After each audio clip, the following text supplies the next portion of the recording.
Hello and welcome to this webinar on managing fussy or restricted eating in school-aged children.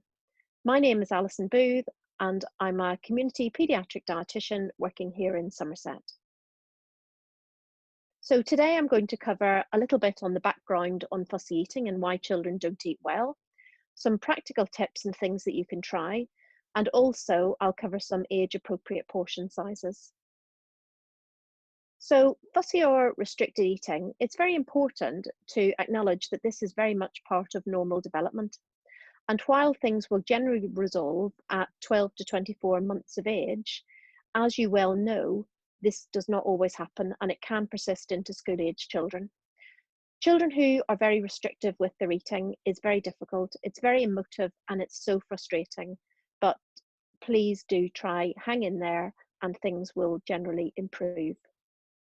So some of the reasons that children may not eat very well, in particular, if they're not hungry and if they've been snacking or drinking large volumes of fluid, especially before a meal. Also, if they're very tired, it's unlikely that they're going to eat particularly well. If they're constipated, so where things are not moving as well as they can do, then often that will affect children's appetite. And also if children are presented with foods that they are not familiar with, often they will not eat those particularly well. And also if that food is not the shape or the look that they wanted. So for example, if things were cut into squares or they were cut into triangles and each one of those was not what your child was expecting, again, they may not eat particularly well. And finally, if your child is given too much attention for not eating. So it is important to remember that children will generally eat to their energy expenditure. And what I mean by that is that they will generally eat as much as they need in order to grow and develop normally. And they will generally regulate their intake from week to week. So try not to scrutinise every single mouthful that goes into your child during every particular meal or snack. Also be aware that they may eat more during a growth spurt, and really try to not worry if they are growing well and they're gaining weight normally. So with older children, their intake is much more dependent on learned responses.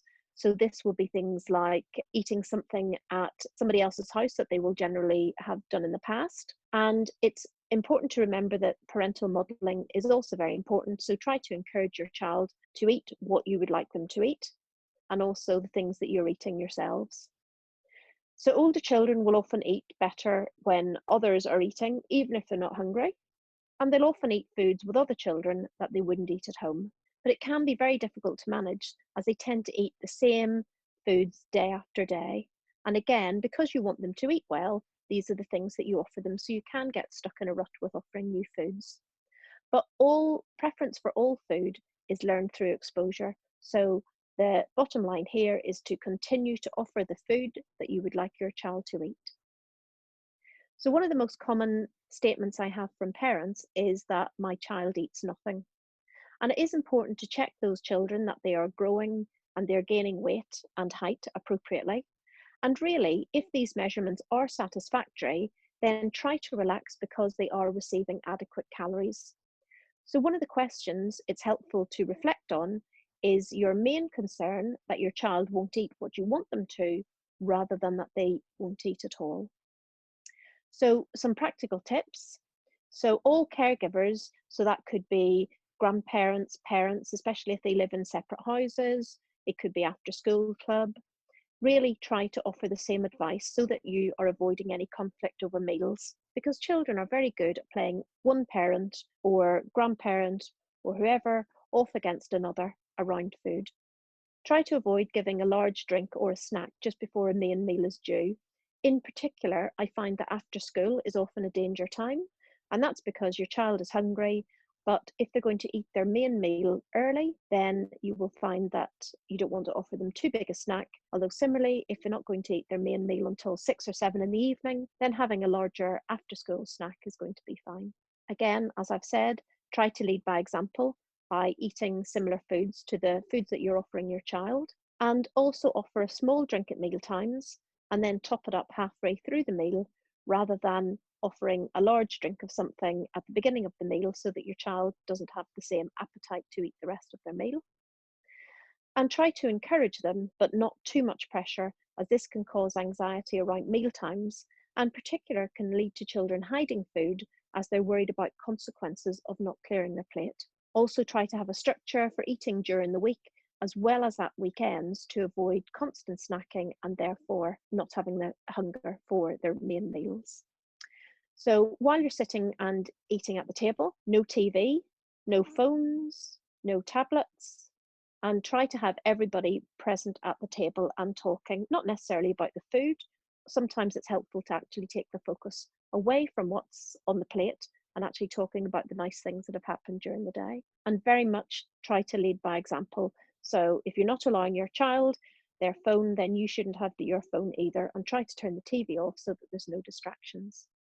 I'm often asked how long you should leave it before you clear the table if your child isn't eating, and I would suggest between 20 to 25 minutes for a main meal, as any more time than that, it's really unlikely that your child is going to eat well, and you might find you get a couple of spoons in, but to be honest, it's not worth the extra stress and anxiety that that causes. And I would also allow 15 minutes for a snack. So try to always use positive language. So you might say, oh, this looks lovely, or that smells nice. So avoid making a yucky face in particular if you don't like the food that you're offering. And it's very unlikely that you're going to get your child to eat it if you've already made a bit of a yucky face. And also give your child age appropriate portion meals for portion sizes for meals and snacks. And it is important to also allow for real likes and dislikes. So I would suggest if you're going to offer a choice, no more than two. So try not to open the cupboard and say, what do you want? Actually offer them a choice and then take that choice. I'm just going to cover a little bit on the division of responsibility theory. So this is taken from the Ellen Satter Institute. And in particular, it talks about what your responsibilities are as a parent around feeding. And those are the what of feeding. So that's what you're actually going to make. So that's your meal choice. Where that child is going to eat and when. So that's the timings of meals.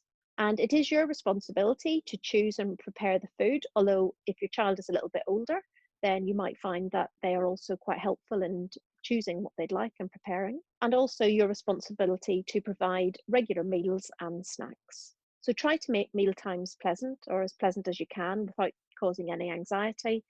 And don't let your child have any other food or drinks other than water between their meals and their snack times.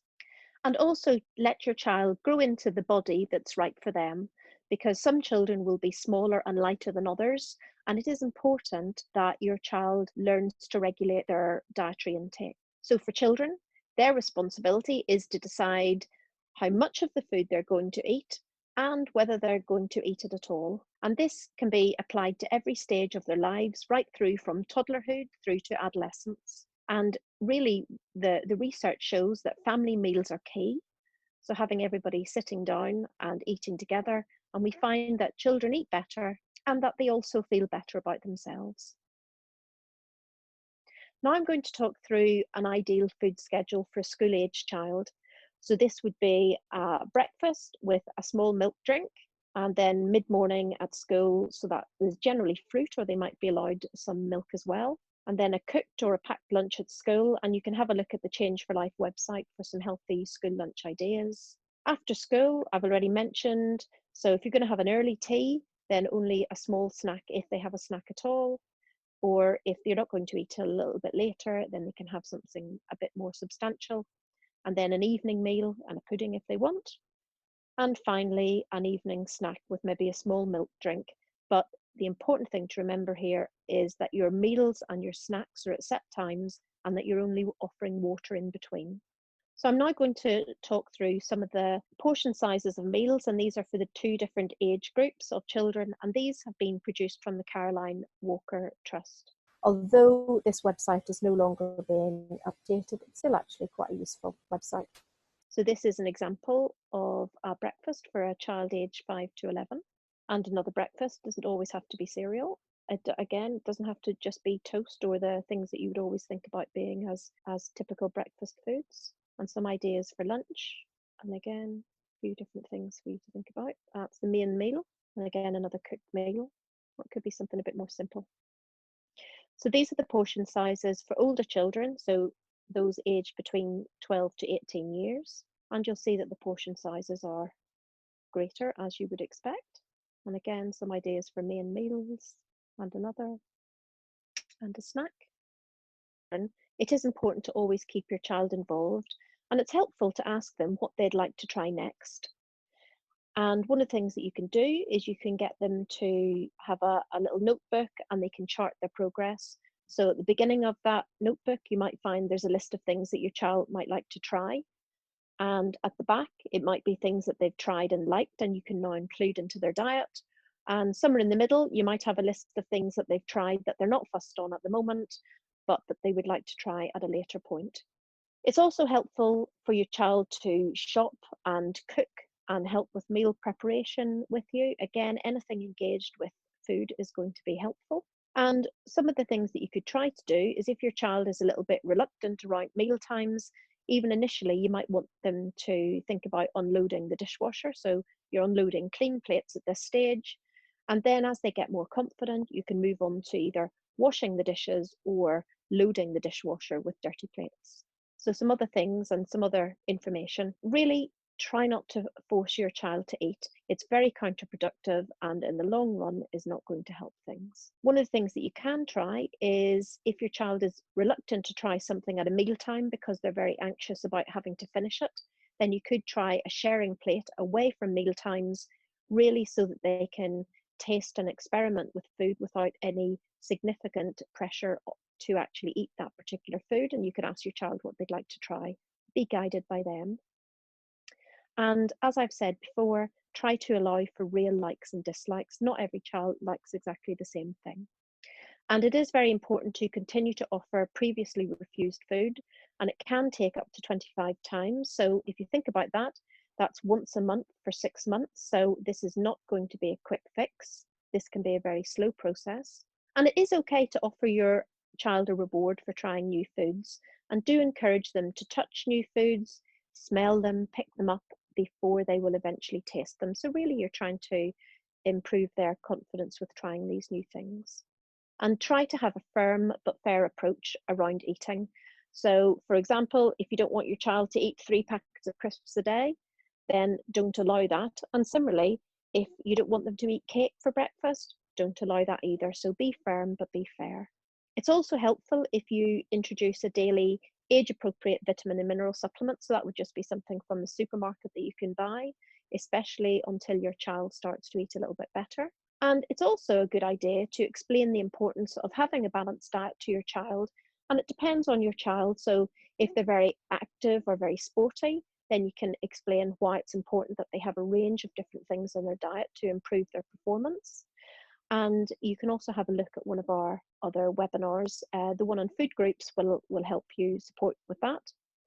You can try a love it, like it, learn it approach. And by that, I mean offering on a plate. It could be a love it food, which is generally food that is always accepted, but in an age appropriate portion. A like it food would be a food that your child will eat sometimes, but will refuse on other occasions. And then a new food as well, so something that they're not used to having. Try to keep meal times relaxed. I know that's easier said than done, but that is one of the keys to improving children's intake. And try to encourage hunger by avoiding constant snacking. So this is not about starving your child, but as I've alluded to earlier, it's about having set meals and snacks and encouraging hunger by not allowing them to snack outside those times. And try not to show how anxious you are. I just can't emphasize that enough, because it has a very negative effect on children's eating if you scrutinize every single mouthful that goes in or are constantly talking about the food that your child doesn't eat. So that is the end of this webinar. I hope you found it helpful, and we'd really appreciate it if you're able to complete our post-webinar survey. So thank you very much.